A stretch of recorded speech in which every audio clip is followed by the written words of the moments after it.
Assalamualaikum warahmatullahi wabarakatuh. Marilah bersama-sama kita melapaskan al-basmalah. Bismillahirrahmanirrahim. Dan dilanjutkan doa sebelum belajar. Rabbi zidni ilman warzuqni fahman. Amin. Mari Ananda buka tema D-nya. Kita akan mempelajari mengenai mata pelajaran ilmu pengetahuan alam. Oke, pada video kali ini ada keluarga Nina yang setiap minggu mereka akan melakukan lari pagi bersama. Nah, ayah Nina ini pernah berkata bahwa lari pagi sangat baik untuk kesehatan, terutama kesehatan jantung, ya. Nah, jantung ini adalah bagian dari sistem peredaran darah pada manusia dan pada makhluk hidup. Baik, kita akan mempelajari mengenai sistem peredaran darah.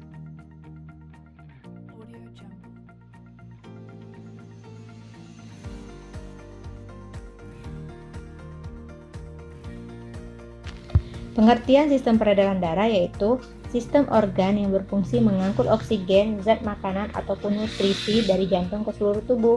Nah, untuk mengangkut oksigen kita telah mempelajari tentang sistem pernapasan. Nah, di pernapasan ini kita akan mendapatkan oksigen kan. Nah, jadi kita tetap berkaitan dengan sistem peredaran darah dan juga sistem pencernaan. Sistem pencernaan ini akan menghasilkan atau memperoleh zat makanan ataupun nutrisi kan.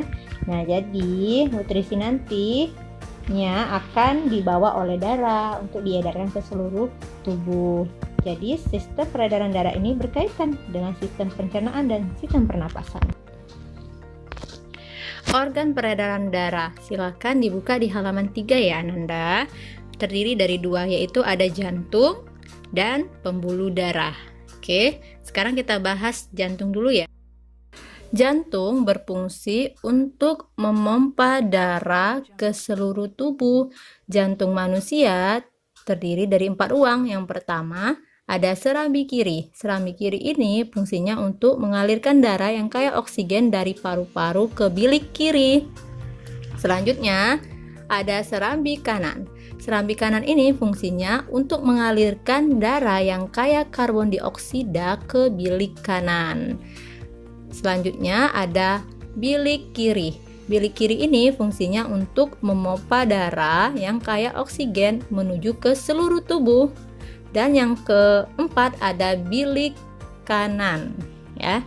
Bilik kanan ini berfungsi untuk memompa darah yang kaya karbon dioksida ke paru-paru. Oke. Nah, pada jantung ini ada otot atau dinding bilik dan dinding serambi. Nah, dinding bilik ini lebih tebal dibandingkan dari dinding serambi karena otot bilik ini berfungsi untuk memompa darah ke seluruh tubuh. Nah, di antara serambi dan bilik ada pemisah yaitu katup jantung. Katup jantung ini fungsinya agar darah yang ada di bilik tidak tercampur dengan darah yang ada di serambi. Nah, jadi katup ini akan membuka dan menutup seirama dengan detakan jantung. Organ pembuluh darah terdiri dari 3, yaitu pertama adalah arteri atau pembuluh nadi. Oke, pembuluh nadi ini fungsinya untuk membawa darah yang kaya oksigen keluar dari jantung menuju ke seluruh tubuh. Nah, arteri terbesar pada manusia itu disebut aorta. Aorta inilah yang akan mengedarkan darah ke seluruh tubuh. Selanjutnya yaitu pembuluh vena atau pembuluh balik. Pembuluh vena ini berfungsi untuk membawa darah yang kaya karbon dioksida dari seluruh tubuh menuju jantung. Nah, vena ini ada 2 ya, ada pembuluh balik atas dan pembuluh balik bagian bawah. Selanjutnya, yang ketiga adalah pembuluh kapiler. Pembuluh kapiler ini fungsinya sebagai tempat pertukaran oksigen dan karbon dioksida. Bentuknya seperti jalinan-jalinan yang sangat tipis. Oke, buka halaman 10. Komponen darah ya. Nah, dari pembuluh darah tadi terdapat komponen-komponen di dalam pembuluh darah. Oke, lihat pada gambar berikut ya. Di dalam pembuluh darah, ini pembuluh darah kita ya, terdapat komponen-komponennya. Apa saja yang bisa Ananda lihat di sini? Ada plasma darah, trombosit, eritrosit, dan leukosit. Sari-sari makanan juga terbawa di dalam darah, ya. Nah, bagaimana ya cara menghafal komponen darah secara mudah? Tenang saja, dengan cara kata pastel. Apa itu pastel? Pas yang artinya plasma darah. Plasma darah ini fungsinya untuk mengangkut zat-zat makanan dan hormon. Oke, plasma darah di sini yaitu yang berwarna kuning ini ya, yang berwarna kuning ini adalah plasma darah. Plasma darah ini fungsinya tadi untuk mengangkut zat-zat makanan atau sari-sari makanan dan hormon. Selanjutnya, T. Apa itu T? Ya, T itu adalah trombosit. Trombosit ini ya yang berwarna ungu muda ini adalah trombosit. Yang ini trombosit. Trombosit. Nah, trombosit ini fungsinya untuk membantu pembekuan darah dan penyembuhan luka. Jadi, ketika Ananda terluka, itu yang membantu penyembuhan dan pembekuan darah dibantu oleh trombosit. Selanjutnya E. Ya, E ini artinya kita singkat dengan eritrosit, yaitu sel darah merah. Ini ya, sel darah merah itu ini. Nih sel darah merah. Ya, fungsi dari sel darah merah ini adalah untuk mengangkut oksigen dan karbon dioksida. Dan yang terakhir adalah L ya. L ini adalah leukosit atau sel darah putih. Sel darah putih ini, yang ini ya. Nih. Oke, ini bentuknya nih. Ini sel darah putih. Nah, sel darah putih ini fungsinya untuk membantu membunuh kuman yang masuk ke dalam tubuh. Jadi kalau ada kuman seperti bakteri virus jahat itu akan dibunuh oleh leukosit ini ya. Ananda sudah tahu belum bahwa darah yang selalu beredar di dalam pembuluh darah disebut dengan peredaran darah tertutup. Manusia itu termasuk peredaran darah tertutup karena darahnya selalu beredar di dalam pembuluh. Nah, berdasarkan alirannya, peredaran darah manusia ini dibedakan menjadi dua, yaitu peredaran darah besar dan peredaran darah kecil. Peredaran darah kecil yaitu darah yang mengalir dari jantung ke paru-paru lalu kembali ke jantung. Nah, skemanya sebagai berikut ya. Yang pertama, darah dari bilik kanan menuju ke arteri pulmonaris, yaitu arteri paru-paru ke arah paru-paru. Jadi darah akan menuju ke paru-paru. Di paru-paru darah akan dirubah menjadi darah yang kaya oksigen. Setelah itu darah menuju ke vena pulmonaris dan kembali ke serambi kiri dalam kondisi darah yang kaya oksigen. Nah, yang kedua adalah peredaran darah besar. Peredaran darah besar artinya darah mengalir dari jantung ke seluruh tubuh lalu kembali ke jantung. Skemanya yaitu dimulai dari bilik kiri, selanjutnya ke arteri besar atau aorta, menuju ke arteri dan disebarkan ke seluruh tubuh melewati vena. Selanjutnya menuju ke serambi kanan. Di sini darah sudah dalam kondisi kaya karbon dioksida. Gangguan kesehatan organ peredaran darah manusia. Yang pertama ada hipertensi dan hipotensi. Perbedaan dari hipertensi dan hipotensi yang pertama yaitu hipertensi ini adalah gangguan yang disebut tekanan darah tinggi, sedangkan hipotensi yaitu adalah tekanan darah rendah. Ya, banyak faktor yang dapat mempengaruhi hipertensi dan hipotensi. Salah satunya yaitu faktor keturunan ya, bisa faktor usia lanjut untuk hipertensi. Kalau usia lanjut lebih ke hipertensi ya, tekanan darah tinggi. Terus gaya hidup yang tidak sehat. Nah, bagaimana cara mencegahnya? Yaitu dengan membiasakan gaya hidup sehat ya, mengkonsumsi makanan yang bergizi, banyak minum air putih dan rajin berolahraga. Selanjutnya yaitu anemia. Nah, anemia ini merupakan penyakit kekurangan sel darah merah. Nah, bahaya nggak ya kalau kita kekurangan sel darah merah? Kita tahu bukan bahwa sel darah merah itu berfungsi mengangkut oksigen dan karbon dioksida. Ketika kita kekurangan sel darah merah, maka kita akan merasa lemas, letih ya. Ciri-ciri orang anemia itu seperti apa? Seperti ini, yaitu cepat lelah ya, sering sakit kepala dan wajah pucat. Nah, itu. Jadi cara kita mencegah anemia itu dengan makan makanan yang kaya zat besi. Contohnya itu daging kaya dengan zat besi itu ya. Daging sapi, daging kambing, hati ya, sayur, kentang, dan kacang polong. Selanjutnya, gangguan yang ketiga adalah stroke. Nah, stroke ini disebabkan karena pecah atau tersumbatnya pembuluh darah di otak, sehingga otak tidak dapat asupan nutrisi dan oksigen. Nah, akibatnya fungsi saraf pada tubuh kita akan terganggu. Ya, nah sehingga yang terkena stroke itu bagian tubuhnya, ada bagian tubuh tertentu itu yang tidak dapat digerakkan ya. Bahkan ada yang mengalami kelumpuhan separuh dari tubuhnya itu. Nah, penyebab dari stroke ini disebabkan oleh gaya hidup juga. Ya, yang gaya hidup yang tidak sehat. Intinya segala penyakit itu datang ketika gaya hidup kita yang tidak sehat gitu. Selanjutnya, leukemia. Leukemia ini yaitu penyakit yang disebabkan oleh berlebihnya produksi sel darah putih. Jadi ketika di dalam tubuh kita yang terlalu berlebihan itu juga tidak baik ya. Nah, sel darah putih ini mengakibatkan kalau terlalu banyak sel darah putih mengakibatkan sel darah putih ini akan memakan sel darah merah. Jadi dia tidak bisa membedakan lagi mana yang namanya bakteri, virus yang harus dia bunuh dan mana yang baik di dalam tubuh kita.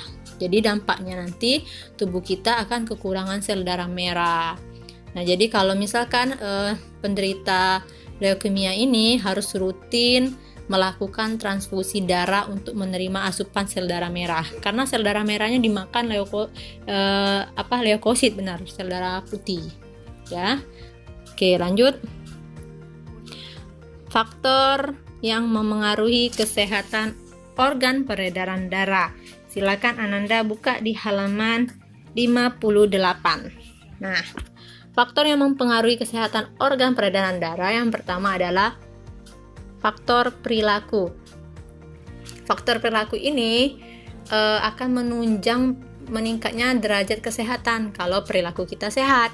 Misalnya perilaku kebiasaan pola makan yang sehat, olahraga secara teratur ya.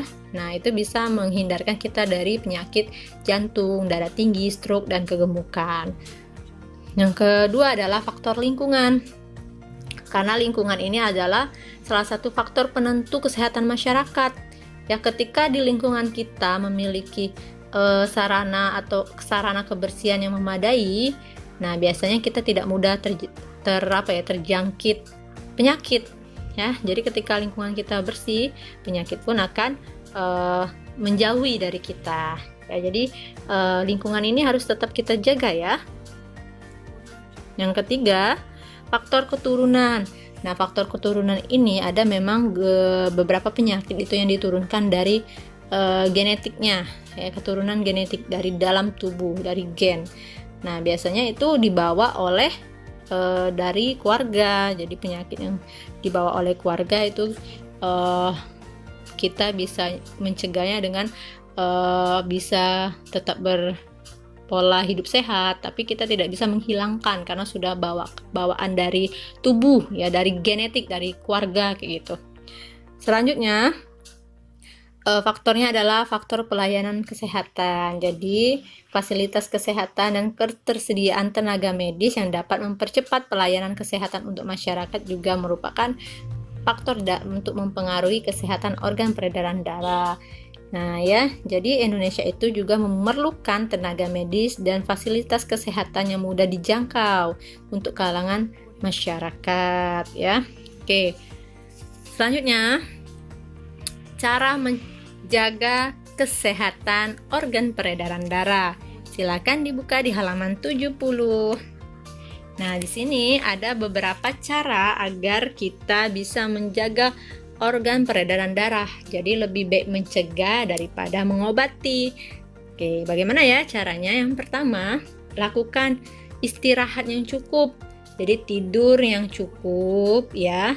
Sehingga kalau kita tidur yang cukup membuat detak jantung menjadi teratur, pikiran menjadi lebih tenang ya.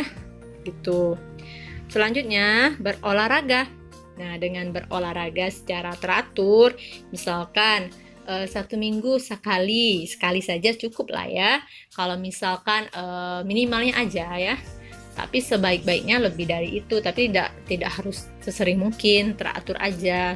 Seminggu sekali atau seminggu 2 kali gitu ya. Jadi olahraga ini dapat melancarkan aliran darah ya. Misalnya kita melakukan olahraga senam, lari atau jogging, bersepeda ya, banyak yang bisa kita lakukan dengan berolahraga. Yang ketiga yaitu makan makanan yang bergizi dan rendah lemak. Nah, tetap ya, makan makanan bergizi ini penting untuk menjaga kesehatan sistem-sistem yang ada di dalam tubuh kita, baik sistem pernapasan, sistem pencernaan, dan sistem peredaran darah. Nah, dan di sini peredaran darah itu kita harus makan juga makanan yang rendah lemak. Kenapa? Karena jika mengkonsumsi makanan yang berlemak terlalu banyak, dapat mengakibatkan penyumbatan pembuluh darah. Jadi tidak boleh yang terlalu tinggi lemak ya. Jadi berbahaya juga untuk kesehatan pembuluh darah kita. Selanjutnya yang terakhir adalah cara menjaganya dengan melakukan rekreasi. Rekreasi ini tidak harus kita harus berpergian ke tempat-tempat yang wisata gitu, tidak. Jadi rekreasi itu menenangkan pikiran, melakukan hal-hal yang membuat kita senang ya, seperti misalkan membaca buku, bersantai gitu ya, membaca buku, bermain ya. Nah, itu salah satu contoh sederhana dari rekreasi, oke? Mari kita simpulkan pembelajaran pada hari ini. Yang pertama, organ peredaran darah terdiri dari 2, yaitu jantung dan pembuluh darah. Selanjutnya, komponen darah yaitu kita singkat dengan pastel: plasma darah, trombosit, eritrosit, dan leukosit. Selanjutnya, berdasarkan alirannya, peredaran darah dibedakan menjadi 2, yaitu peredaran darah kecil dan peredaran darah besar. Selanjutnya, gangguan dari kesehatan organ peredaran darah yaitu ada 4, hipertensi dan hipotensi, anemia, stroke, dan leukemia. Selanjutnya, faktor-faktor yang memengaruhi organ peredaran darah yaitu ada 4 faktor. Pertama, faktor perilaku, faktor lingkungan, faktor keturunan, dan faktor layanan kesehatan. Selanjutnya, cara menjaga kesehatan organ peredaran darah. Yang pertama, lakukan istirahat yang cukup, berolahraga yang teratur, makan makanan bergizi dan rendah lemak, dan melakukan rekreasi. Nah, pesan ukrawi kita pada hari ini yaitu pada Quran surat Qaf ayat 16, yang artinya, dan sesungguhnya kami telah menciptakan manusia dan mengetahui apa yang dibisikkan oleh hatinya, dan kami lebih dekat kepadanya daripada urat lehernya. Nah, urat lehernya ini dimaksudkan adalah pembuluh darah yang terdapat di bagian leher kita. Nah, bisa kita lihat dari ayat ini bahwa Allah menciptakan Al-Quran benar-benar mengetahui betapa pentingnya darah, pembuluh darah, serta sirkulasi darah di seluruh tubuh kita. Marilah bersama-sama kita mengakhiri pembelajaran pada hari ini dengan melapaskan hamdalah, alhamdulillahirabbil alamin.